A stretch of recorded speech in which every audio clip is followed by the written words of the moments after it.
बिना कहे हम बहुत कुछ कह सकते हैं। बच्चों को लाइन पे लाने के लिए ना हम बहुत सारे बॉडी पोस्चर्स यूज़ करते हैं।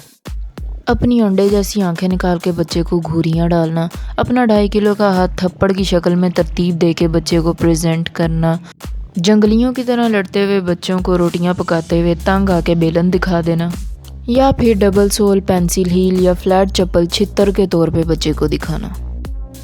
इस तरह की नॉन वर्बल कम्युनिकेशन को यूज़ करने से ना बच्चे लाइन पे तो आ जाते हैं, मतलब घर में सुकून हो जाता, लेकिन बच्चे काम होने के बजाय थ्रेटन्ड फील करते हैं और अपनी फीलिंग्स को पेरेंट्स के सामने अपने दिल के किसी नुक्कड़ वाले सहरा की रेत के अंदर ही दबा देते हैं कि कहीं छितरौल ही ना हो जाए।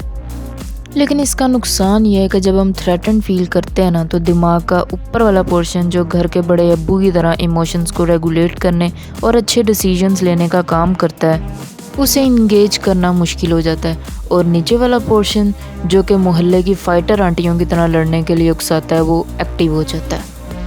मैंने अपनी पिछली वीडियो में कनेक्शन के बारे में बताया था। इस वीडियो में बताऊंगी कि बच्चों के साथ कनेक्ट करते कैसे हैं। इसे ना कनेक्ट करने का फर्स्ट स्टेप कह सकते हैं। सबसे ज़्यादा पॉजिटिव और पावरफुल नॉन वर्बल रिस्पॉन्स जो पेरेंट्स अपने बच्चों को दे सकते हैं वो है केयरिंग और लविंग फिज़िकल टच। जब पेरेंट्स अपने बच्चे के बाजू पे हाथ रखते हैं, उसको अपने क्लोज करते हैं, उसकी कमर को रब करते हैं, हाथ पकड़ते हैं, गले लगाते हैं, इसलिए नहीं कि उसने किसी से कुट खा के अपना बदला लेने के लिए अगले बच्चे की डबल कुट लगाई है, बल्कि इसलिए क्योंकि वो किसी बात से अपसेट है या उसके अंदर खुद को कंट्रोल करने की कैपेसिटी नहीं है, तो इसलिए रो रो के वो दूसरों का दर्द सर बना हुआ है।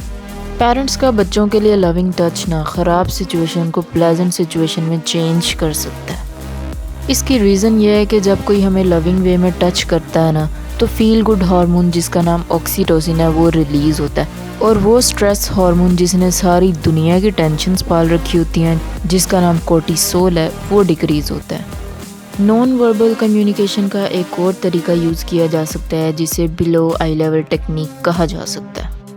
बच्चे की आंखों से थोड़ा नीचे चेयर पर बैठकर या झाड़ू मार के फ्लोर पर ही बैठ जाएं, मतलब बच्चे की आंखों से थोड़ा नीचे बैठना है।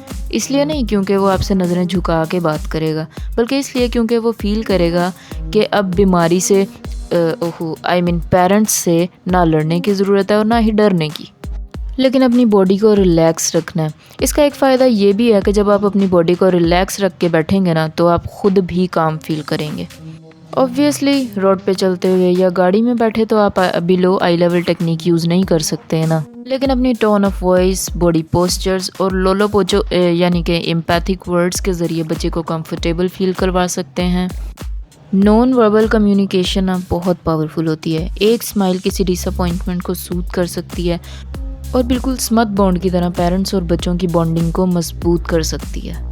फील करें उस मोमेंट को जब बच्चा स्टेज पे परफॉर्मेंस के बाद स्टेज पे खड़ा क्राउड में आपको ढूंढ रहा है, आप दोनों की आंखों से आंखें मिलती हैं।